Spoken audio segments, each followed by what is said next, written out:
Perfect. Okay, so our next speaker is Brahim Dikal, who will speak about ferroelectric features at the service of solid-state coolers. Thank you. Thank you very much for this one. Okay, I'll try not moving. Okay. Okay, thank you very much. Good afternoon, everyone. So I will continue this topic about electrocalorics. So the title is actually,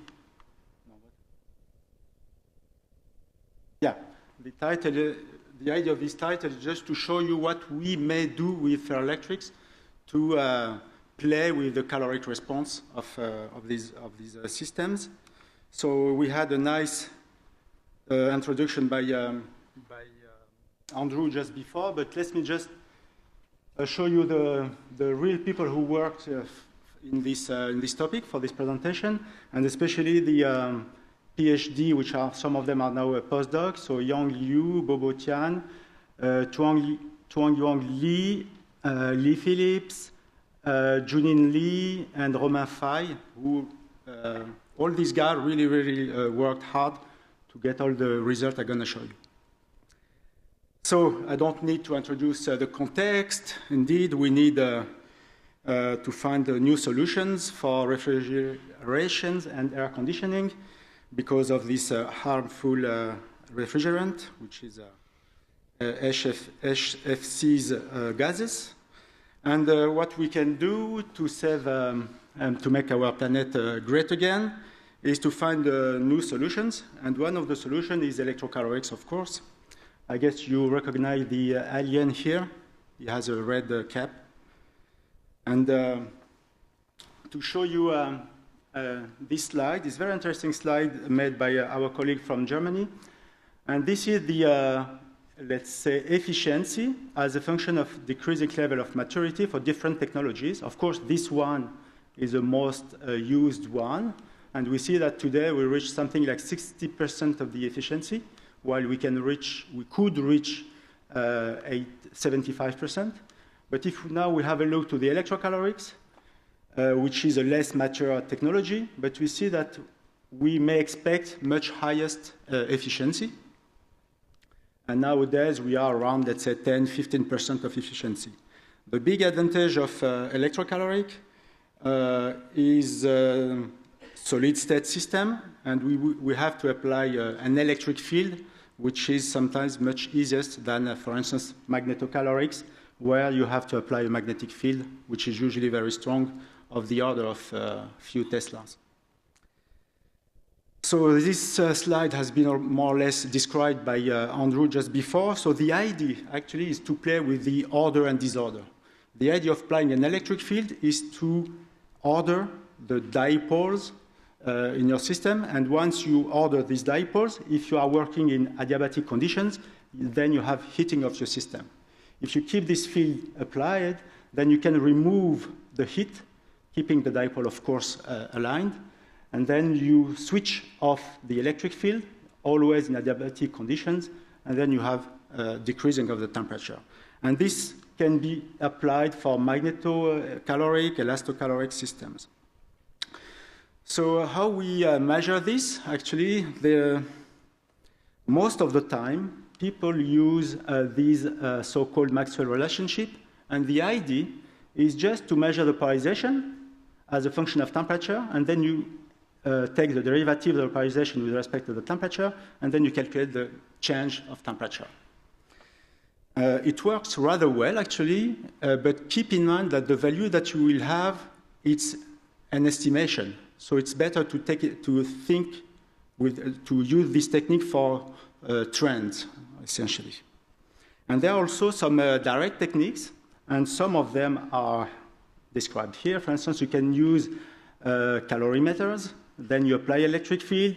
You have a heat flow here. You switch off the field. You have an endothermic heat flow. You can also use infrared camera, which is very nice because you can have then a view of the heat extracted from your system. So this measurement, for instance, have been done by Romain Faye. He just took MLC capacitor here. You have them on your laptops. And apply the electric field, and with time we see that there is a heating of this MLC device. So once again, you start at a given temperature, you apply the electric field, then you have enhancement of, increasing of the temperature. The heat is released to the environment, then you go back to the initial temperature, you switch off, and then you have a decrease of the temperature. And of course, you may cycle this many, many, many times. So I'm coming to the menu, actually. So the idea, actually, once again, is to show you some features that you may exploit or explore in order to improve the caloric properties, and some of them are listed here. So play with the composition, with conventional inverse or negative, as has been described just before by Andrew. We can also play with defect engineering or even with multi-calorics things. So from composition point of view, the idea is basically to bring typically the paraelectric to ferroelectric phase transition to room temperature, for instance, like in this solute solution, but at the same time, try to have a maximum of disorder in your system. So if you have a lot of coexistence or proximity of other phases, it means that you can easily find different direction of polarization, so you increase the disorder of your system. It's not only related to paraelectric to ferroelectric phase transition. You can also have in ferroelectric to ferroelectric phase transition, it works also. So don't fix only paraelectric to ferroelectric phase transition. So you can find also, for instance, in this KNN-based system close to the MPB, we can also find interesting change of the temperature. What we can do, this is the negative part. Actually, when I say negative electrocaloric, the people from magnetism, they don't like it. Negative means negative. You know, it's not good. And then they used to say inverse, okay? In the sense that once you apply the electric field, inside of having enhancement of the temperature, you have a decrease of the temperature. So it's not negative, it's rather good, as Andrew stressed it, yeah? So what we did here, we took an antiferroelectric system, very nice double hysteresis loop, and we applied the electric field, of course, to measure this polarization. And if we now plot the polarization as a function of temperature for different electric field, let's start by the high electric field. You see that the polarization is decreasing while the temperature is increasing. Of course, if you inject the derivative here, you will have delta T positive. However, when the electric field is lower, you start by having an increase of the polarization first. If you have the increase of the polarization, this derivative now is positive, and then as we have a minus here, delta T becomes negative. And indeed, in case of this antiferroelectric, we have a negative or inverse electrocaloric effect and a positive or conventional electrocaloric effect. And to explain this, basically, the idea is the following. You take a kind of antiferroelectric state, so dipole up, dipole down, and then you apply an electric field along that direction, for instance. What will happen at the beginning? This one wants to turn to follow the electric field. But of course, at the beginning, it was ordered. And then it starts to disorder before reordering. You see? If you start with a system which is ordered and then you go toward disorder, then you have delta T negative. Okay? And actually, you can exactly apply the same kind of story. It works very well for antiferromagnetic. And as has been described by Andrew just before, of course, if you have the polarization that way and you apply an electric field in that direction, you will force the disorder to increase in your system. This is what has been described just before, which is very nice. From modeling point of view, this is for kids, you know. What we can have also, we can have some asymmetry effect. For instance, in case of this system, we measure, you see, we apply the electric field here, then we have delta T increasing. This is a conventional electrocaloric effect. But when you switch off, we have delta T negative, but the amplitude is not the same. In a normal system, the amplitude for positive and negative, it's exactly the same. Here, the main reason of that is because we are playing with a non-ergodic system. And depending how you go toward this ferroelectric phase, you will not have exactly the same thing. So this is something that we can also use, having to have a delta T positive bigger than a delta T negative. And we can think to a way to design a device with this mechanism. What we can also do is to play with a disorder. And this has been nicely presented yesterday, I guess. It was a long day already, by Tadei, when he showed how he can play with the doping play on the domain walls. And actually, defects in ferroelectrics have been used in many, many applications for hardening ferroelectric polarization, etc., etc. And here we can do exactly the same things. So in this case, for instance, we took this composition, and then we add some copper inside. The copper coupled with the oxygen vacancies to make a permanent dipole, a defect dipole. And because of this, you see, we start with the non-doped system, which is normal ferroelectric. And once you dope, we have this pinched hysteresis loop, as Tadei showed yesterday. And if you apply a given polling condition, you can even strongly change the hysteresis loop. This is very interesting because you can now think in that way. What we need disorder. And of course, the way of having disorder is to have a P max much bigger than P remanent. It means that you have a lot of entropy in your system. Okay? So in this kind of system is very interesting, and that one also at the same time.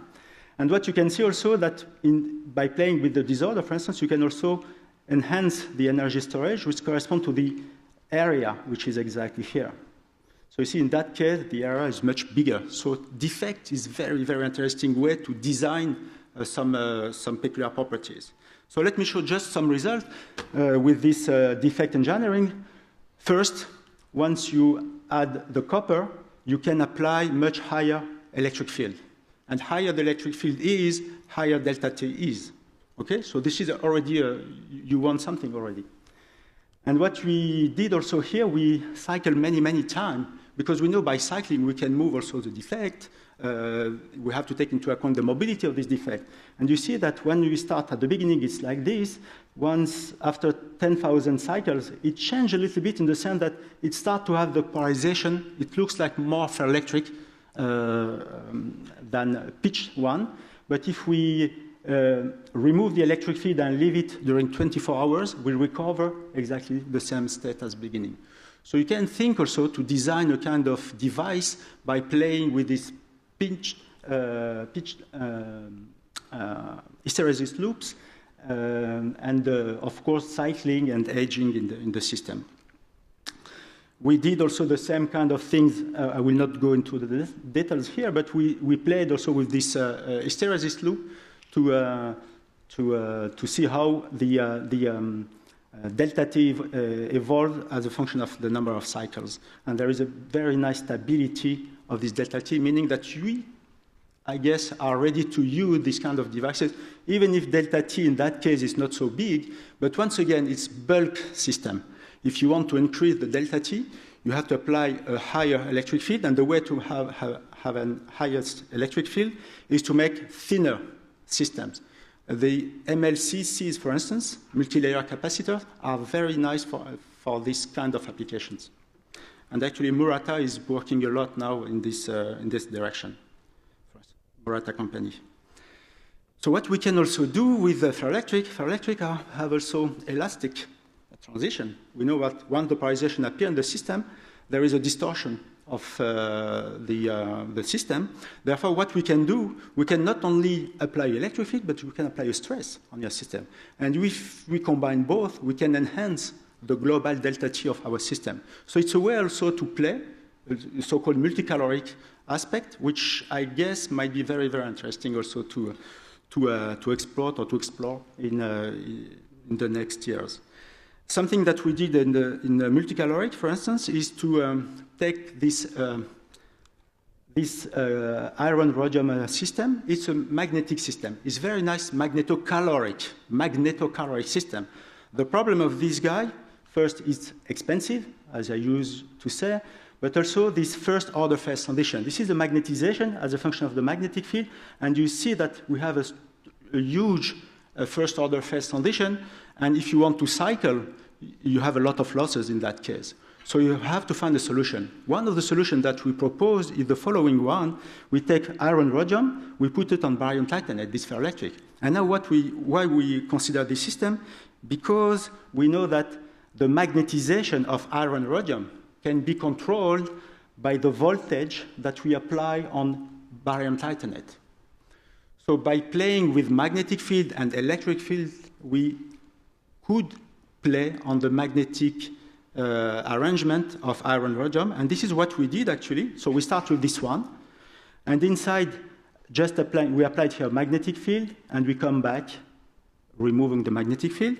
But now the problem of this, as I told you, the only energy that you will extract from your system is only this triangle here.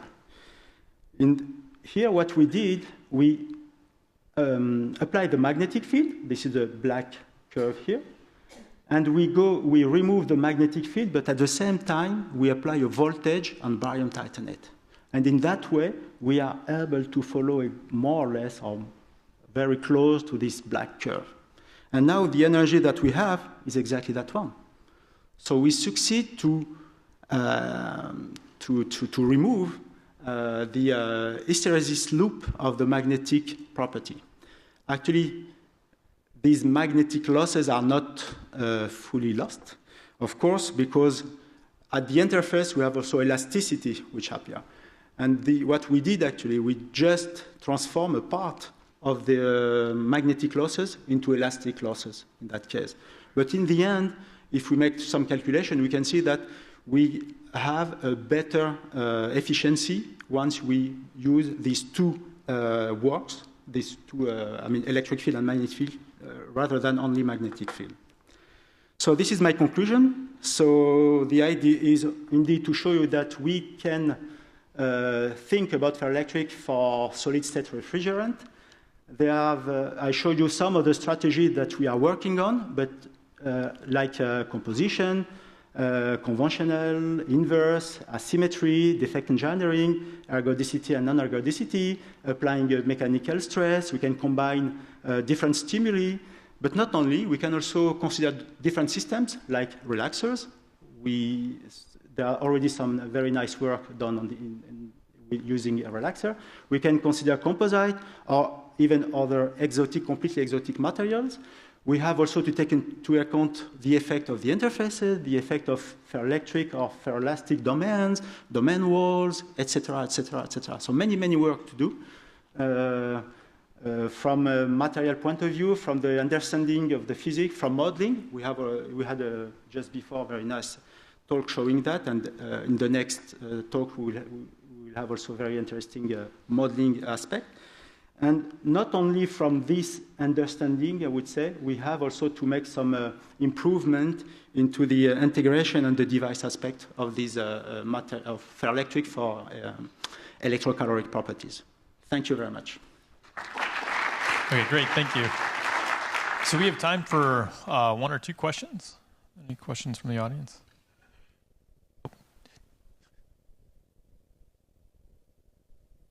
Ibrahim, for the very nice talk. You showed this delta T in these doped samples, which was bigger than in undoped, right? This is how I understood. So the delta T that you measured on doped samples was higher than on undoped, right? Yes. So the origin is this pinching of the loops. So you think you get bigger differences between the max and yes. In polarization zero field. Is this the origin of that? Yeah, this is what we're thinking. Actually, what we did in that case, we also measured directly the thing. And it corresponds rather well with the value that we measured here. And we do think, indeed, that it's because of this pinched curve. You see, once again, you have P max. Let's say you start without an electric field, it's zero, on average, of course. But once you apply the electric field, you can change the polarization a lot, compared to the ferroelectric one. And this is the reason. Yes. Is this pinching changing by cycling? No, look, yes, it's changing. It means that you will lose exactly here. You see? You see, we have an increase of the remnant polarization in the system. But in the end, if we follow, let's say, the delta T here, let's take for this one, it's for 10 Kelvin per centimeter, this one, you see that we have not a big change, I would say, of the delta T by itself. I think it's nice that you have also slim polarization loop, so losses, hysteresis losses will be relatively low. Yes, it's true. It's true. And last question. Okay. I guess I'll just limit myself to a couple of points. Do you think with the alliovalent doping that when you apply the electric field, vacancies will start to move?